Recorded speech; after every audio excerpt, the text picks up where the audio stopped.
إن الحمد لله نحمده ونستعينه ونستغفره ونعوذ بالله من شرور أنفسنا ومن سيئات أعمالنا من يهده الله فلا مضل له ومن يضلل فلا هادي له أشهد أن لا إله إلا الله وحده لا شريك له وأشهد أن محمدا عبده ورسوله يا أيها الذين آمنوا اتقوا الله حق تقاته ولا تموتن إلا وأنتم مسلمون يا أيها الناس اتقوا ربكم الذي خلقكم من نفس واحدة وخلق منها زوجها وبث منهما رجالا كثيرا ونساء واتقوا الله الذي تساءلون به والأرحام إن الله كان عليكم رقيبا يا أيها الذين آمنوا اتقوا الله وقولوا قولا سديدا يصلح لكم أعمالكم ويغفر لكم ذنوبكم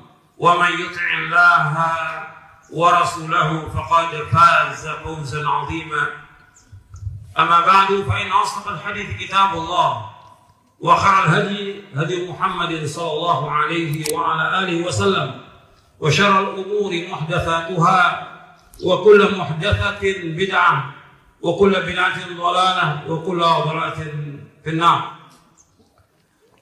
Ma'asyiral muslimin rahimakumullah, kepada seluruh kaum muslimin dan muslimat yang mudah-mudahan dirahmati oleh Allah SWT. Alhamdulillah, kita bersyukur kepada Allah SWT atas segala nikmat yang Allah kurniakan kepada kita, dan kita bersyukur kepada Allah kita telah selesai menunaikan ibadah puasa dan juga ibadah-ibadah yang lain yang selama kita lakukan di bulan Ramadan, yang mudah-mudahan seluruh amal kita diterima oleh Allah SWT. Taqabbalallahu minna wa minkum. Ma'asyiral muslimin rahimakumullah, dan khutbah yang singkat ini ada beberapa hal yang ingin saya sampaikan. Yang pertama tentang syukur kita kepada Allah Ta'ala, bahwa nikmat yang Allah karuniakan kepada kita sangat banyak, dan kita wajib bersyukur. Dari mulai kita lahir sampai kita dewasa ini, nikmat yang Allah berikan itu sangat banyak dan tidak bisa kita hitung. Wa in ta'uddu ni'matallahi la tuhsuha innal insana ladzalumun kafar. Seandainya kalian menghitung nikmat-nikmat Allah, kalian tidak akan dapat menghitung nikmat-nikmat itu. Sesungguhnya manusia sangat zalim dan manusia sangat kufur. Kita wajib bersyukur kepada Allah atas semua nikmat. Semua nikmat itu sangat banyak, gak bisa dihitung. Makanya kita wajib untuk bersyukur atas semua nikmat Allah. Makanya di akhir ayat 185 di surah Al-Baqarah, Allah berfirman, "Walitukmilul 'iddata wa litukabbirullaha 'ala ma hadakum wa la'allakum tashkurun." Agar kalian menyempurnakan bilangan bulan Ramadan ini 29 atau 30. Kemudian bertakbirlah kepada Allah, membesarkan nama Allah. Walitukmilul 'iddata wa litukabbirullaha 'ala ma hadakum. Kalian membesarkan nama Allah atas apa yang Allah berikan petunjuk pada kalian. Wa la'allakum tashkurun. Dan agar kalian bersyukur pada Allah. Di antara nikmat yang paling besar yang wajib kita syukuri, diberikan hidayah di atas Islam. Itu nikmat yang paling besar. Yang kedua, nikmat yang paling besar, diberikan hidayah di atas sunnah. Betapa banyak orang diberikan hidayah Islam, tapi tidak diberikan hidayah di atas sunnah.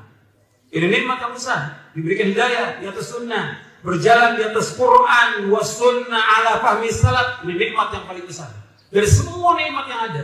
Hatta seandainya kita tak punya apa-apa, kita fakir, miskin, tak punya apa-apa, tapi diberikan hidayah di atas Islam dan sunnah ala fahmi salaf, nikmat yang paling besar, lebih daripada nikmat yang ada di muka bumi ini. Semuanya ini wajib kita bersyukur pada Allah. Dibimbing dengan Quran dan sunnah ala fahmi salaf, ini nikmat yang paling besar. Kita wajib bersyukur pada Allah atas semua nikmat itu, lebih dari semua nikmat yang ada. Karena apa? Ini berkaitan dengan kehidupan dunia kita dan akhirat kita. Makanya Allah berfirman dalam surah Taha di ayat 123, "Faman ittaba'a hudaya fala yadhillu wa la yashqa." Barang siapa yang mengikuti petunjukku, maka dia tidak akan sesat dan dia tidak akan celaka selama-lamanya. Selama orang itu berpegang teguh kepada Quran wa sunnah ala fahmi salaf, dia tidak akan sesat dan dia tidak akan celaka selama-lamanya. Makanya kita harus terus belajar, mengaji, mendengar nasihat dan mengamalkan dan mensyukuri nikmat ini semuanya. Selama kita bersyukur atas semua nikmat Allah, pasti akan ditambah nikmat itu. La in syakartum la azidannakum wa la in kafartum inna 'adzabi lasyadid. Seandainya kamu bersyukur, Allah akan tambah nikmat kepada kalian. Kalau kamu kufur, azab Allah sangat pedih. Ini yang pertama berkaitan dengan syukur.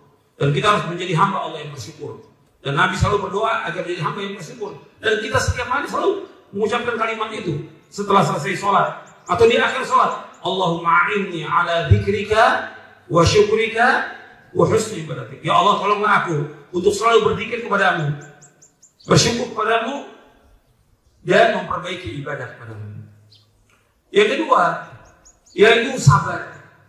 Kita wajib untuk sabar. Sabar ada 3. Sabar dalam melaksanakan ketaatan kepada Allah. Yang kedua, sabar dalam menjauhkan perbuatan dosa dan maksiat. Yang ketiga, sabar dalam menghadapi cobaan, ujian yang pahit. Ini wajib kita sabar. Kondisi yang ada sekarang ini, banyak orang yang mengalami kesusahan, kesulitan, kefakiran, pengangguran, kelaparan, dan yang lainnya. Ada yang sakit, bahkan ada juga yang meninggal. Ini wajib sabar. Ujian yang Allah berikan kepada kita sebagai ujian, cobaan. Kita sabar atau tidak? Karena nikmat sudah sekian banyak Allah berikan. Kalau kita bandingkan antara nikmat dengan musibah, dia lebih banyak nikmat. Gak bisa dihitung. Makanya Allah menguji iman kita ini benar apa tidak. Kita jujur apa tidak. Kita ini yakin gak kepada Allah tentang iman kepada takdir baik dan buruk. Kita tetap gak istiqomah dalam masalah ketaatan kepada Allah. Banyak orang ketika dikasih cobaan, ujian, sudah dia putus asa dari rahmat Allah, suudzon kepada Allah, takut kepada kehidupan. Ini imannya dipertanyakan. Ini masalah kesabaran itu diuji oleh Allah. Kalau sabar dengan melaksanakan ketaatan kepada Allah, jauhkan perbuatan dosa maksiat, dan sabar atas kepahitan ini. Jalankan perintah-perintah Allah, jauhkan larangannya. Jangan kemudian kita malah mundur takut pada kehidupan. Kita nggak yakin kepada Allah. Allah uji iman kita sekarang ini, benar atau tidak, jujur atau tidak. Kita orang beriman atau orang munafik akan diuji oleh Allah. Ingat, ini masalah ujian. Kita harus menghadapi ujian ini dengan lapang dada. Kenapa? Allah berikan ujian. Adukan semuanya kepada Allah. Allah pasti akan menghilangkan cobaan dan ujian ini. Pasti. Yakin, doa kepada Allah. Itu yang kedua, sabar. Yang ketiga, di ayat tentang puasa Allah menyebutkan tentang la'allakum tattaqun.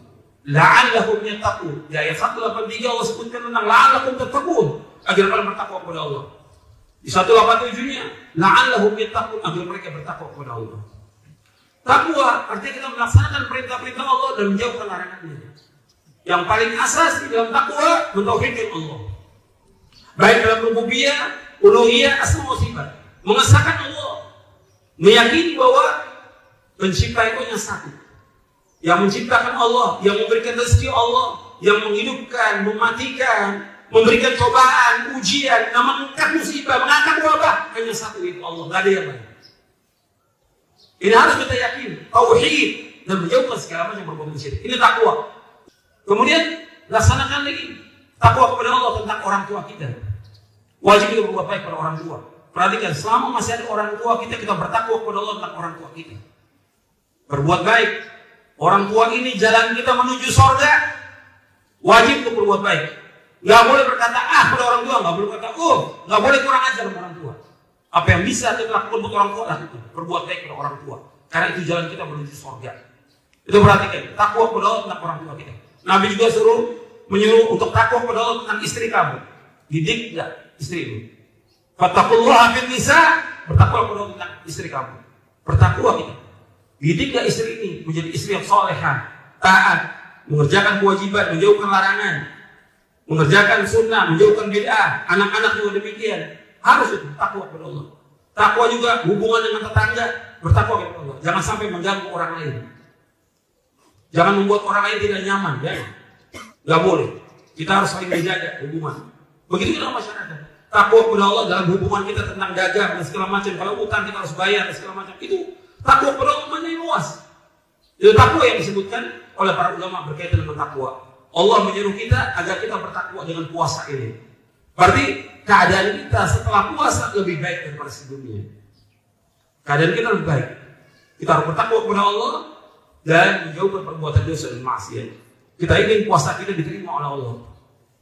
Bapak, ada juga orang yang puasa nggak ada hasil puasanya kecuali menahan lapar dan haus belaka. Ada orang yang salat malam tidak ada hasil salat malamnya kecuali hanya menahan dia ngantuk aja. Ya, salat malam tengah malam dia lawan ngantuknya tapi nggak dapat apa-apa. Kam min sha'imin laisa lahu min siyami al-ju' wal 'atas. Wa kam min qa'imin laisa min qiyami ila as-sahar. Betapa banyak orang yang puasa nggak ada pahala puasanya kecuali hanya menahan lapar dan haus belaka. Betapa banyak orang yang sholat malam nggak ada nilainya, nggak ada pahalanya sholat malam kecuali hanya begadang saja dia. Rugi. Kita harus lebih baik kita ingin puasa kita diterima oleh Allah dan kita ingin agar puasa ini menghapuskan semua dosa-dosa kita. Kemudian yang keempat, ikhwan fillah azakumullah, yaitu kita harus punya rasa khauf, raja dan khauf. Artinya kita punya rasa harap dan takut hanya kepada Allah. Setiap mukmin dan mukminah harus punya rasa itu. Karena berkaitan dengan iman. Jadi itu masuk rukun ibadah. Rukun ibadah 3, cinta, takut dan harap kepada Allah. Kalau syarat ibadah ada 2, ikhlas dan ittiba, itu syarat ibadah. Tapi kalau rukun ibadah 3, yang pertama cinta kepada Allah, mengharap kepada Allah dan takut hanya kepada Allah. Seorang mukmin harus mengharap hanya kepada Allah dan takut hanya kepada Allah. Makanya para sahabat radhiyallahu anhum ajma'in ketika mereka bertemu di antara mereka di saat Id, mereka mengucapkan taqabbalallahu minna wa minkum. Mudah-mudahan Allah menerima amal kami dan amal kamu. Mereka enggak pastikan bahwa mereka pasti terima, tidak, tapi tetap minta kepada Allah agar diterima amalnya.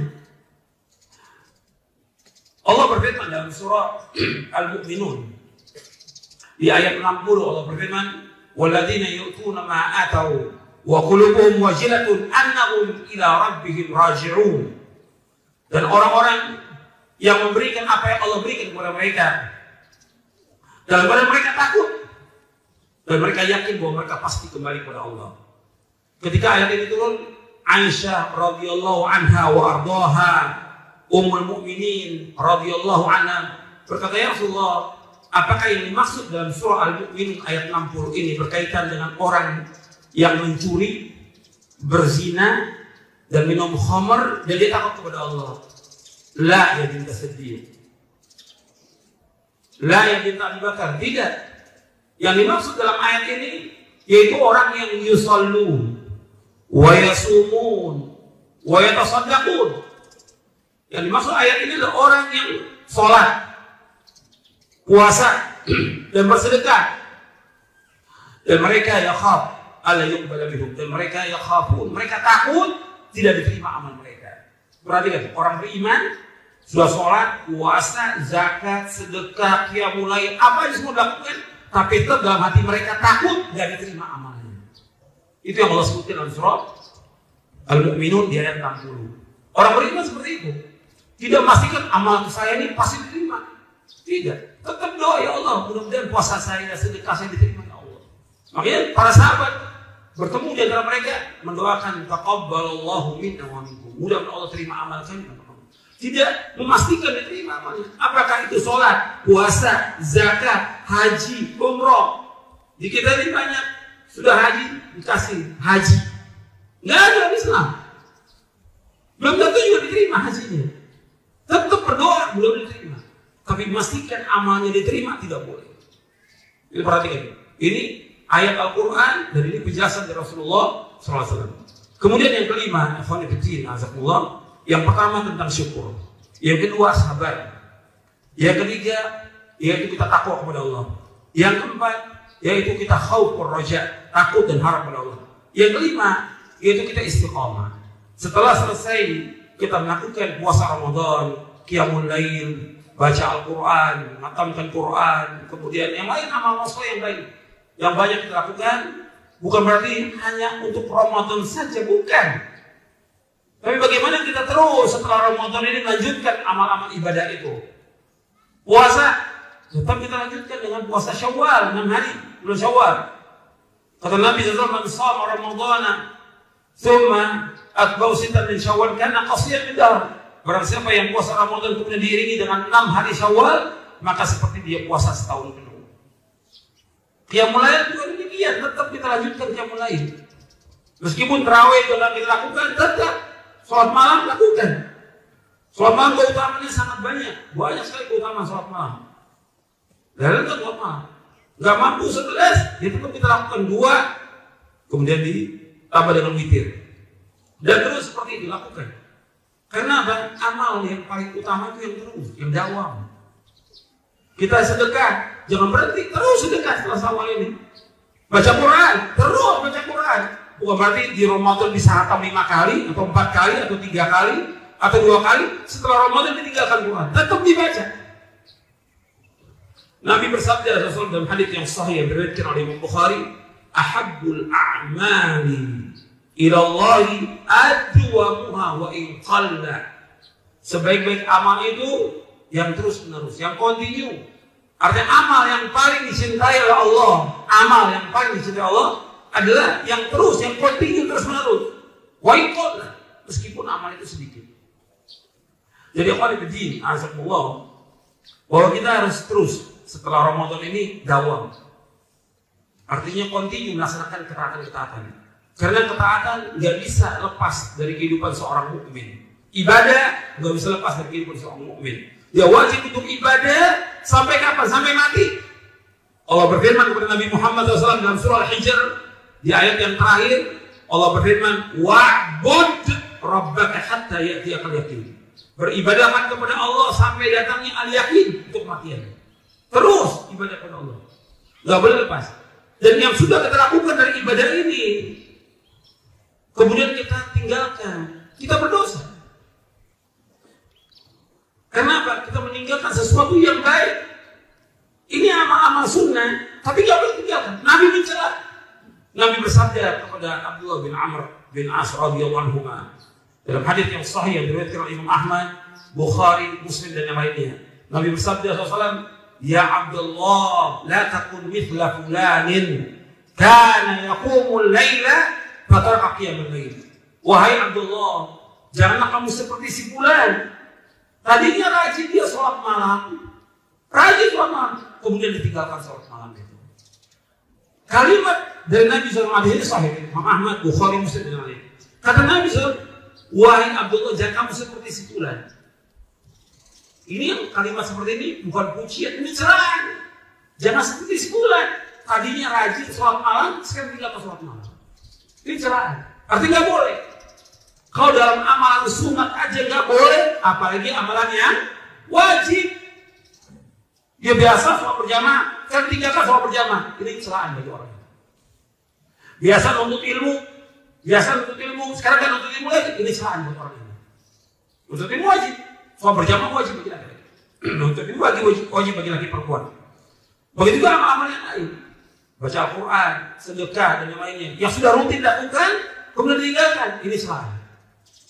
Wahai Abdullah, jangan kamu seperti si fulan. Tadinya rajin sholat malam, kemudian ditinggalkan sholat malam.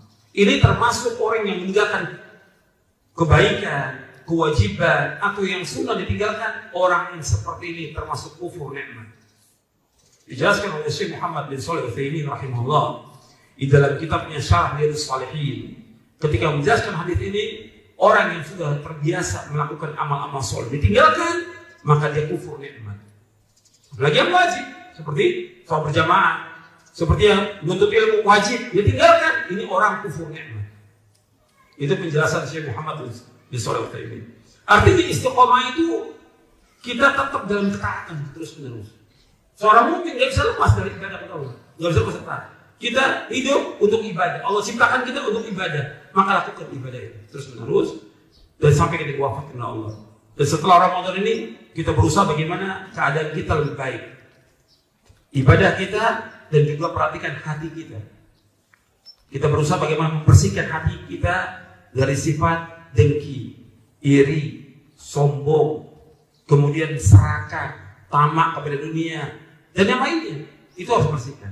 Karena kita ingin kita ibadah kita terima Allah dan keadaan kita lebih baik daripada sebelumnya. Mudah-mudahan yang saya sampaikan ini bermanfaat untuk saya dan untuk sekalian, dan mudah-mudahan Allah menerima amal-amal kita semuanya, dan kita terus berdoa kepada Allah agar kita diterima amal-amal kita dan kita melaksanakan apa yang Allah wajibkan dan juga apa yang disunnahkan oleh Rasulullah SAW. Nanti setelah Id ini kita usaha bagaimana di bulan Syawal ini, pertama untuk qadha bagi perempuan atau laki-laki yang memang dia tidak puasa karena sakit atau safar atau haid atau nifas, dia ganti. Kemudian dilanjutkan dengan puasa Syawal 6 hari. 6 hari itu bisa dilakukan di awal, bisa di tengah, bisa di akhir. Bisa berturut-turut, bisa berpisah. Yang penting di bulan Syawal kita lakukannya. Tidak bisa di bulan lain, di bulan Syawal. Karena puasa Syawal namanya di bulan Syawal. Jadi ini harus kita usahakan dan kita upayakan untuk bisa kita laksanakan. Mudah-mudahan amal kita diterima oleh Allah Ta'ala. Allahumma salli wa sallim wa barik ala Nabi Muhammadin wa ala sahbihi ajma'in. Rabbana zalamna anfusana wa illam taghfir lana wa tarhamna lanakunanna minal khasirin. Allahumma ighfir lil muslimin wal muslimat wal mu'minin wal mu'minat al ahya'i minhum wal amwat innaka sami'un qaribun mujibud da'wat. Rabbana zalamna anfusana wa illam taghfir lana wa tarhamna lanakunanna minal khasirin. Rabbana la tuzigh qulubana ba'da idh hadaytana wa hab lana min ladunka rahmah innaka antal wahhab. Rabbana hab lana min azwajina wa dhurriyyatina qurrata a'yun waj'alna lil muttaqina imama.